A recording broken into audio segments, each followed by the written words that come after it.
అమితాబ్ బచ్చన్‌కి వాళ్ళ mummy, daddy వేరే పేరు పెడదామనుకున్నారు. కానీ డాక్టర్ ఏమని చెప్పాడంటే, "ఈ బాబు సూర్యుడు తేజస్సు మీద పుట్టాడు. కాబట్టి ఈయన పేరు అమితాబ్ బచ్చన్ అని పెడదామంటే" వాళ్ళ మమ్మీ, డ్యాడీ కూడా ఒప్పుకొని ఆయన పేరు అమితాబ్ బచ్చన్ అని పెట్టారు. ఈయన పుట్టిన 5 ఇయర్స్‌కే 1948లో అమితాబ్ బచ్చన్‌కి ఒక తమ్ముడు పుట్టాడు. అండ్ అంతేకాకుండా అమితాబ్ బచ్చన్ 10థ్ క్లాస్‌లో ఉన్నప్పుడు ఒక నాటకం వేసేవాడు. అండ్ ఆ నాటకంలో వాళ్ళ మమ్మీ, డ్యాడీ చూసి ఆయన చాలా ఇంప్రెస్ అయ్యారు, మెచ్చుకున్నారు.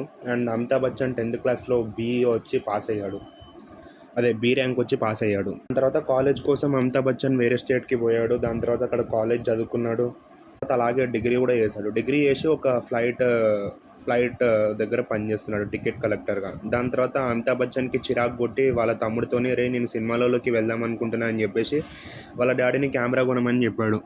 వాళ్ళ డ్యాడీని కెమెరా కొనమని చెప్పంగానే సరే అని చెప్పి వాళ్ళ డ్యాడీ కూడా కెమెరా కొన్నాడు. దాని తర్వాత అమితాబ్ బచ్చన్ ఆడిషన్స్ కోసం పోయాడు.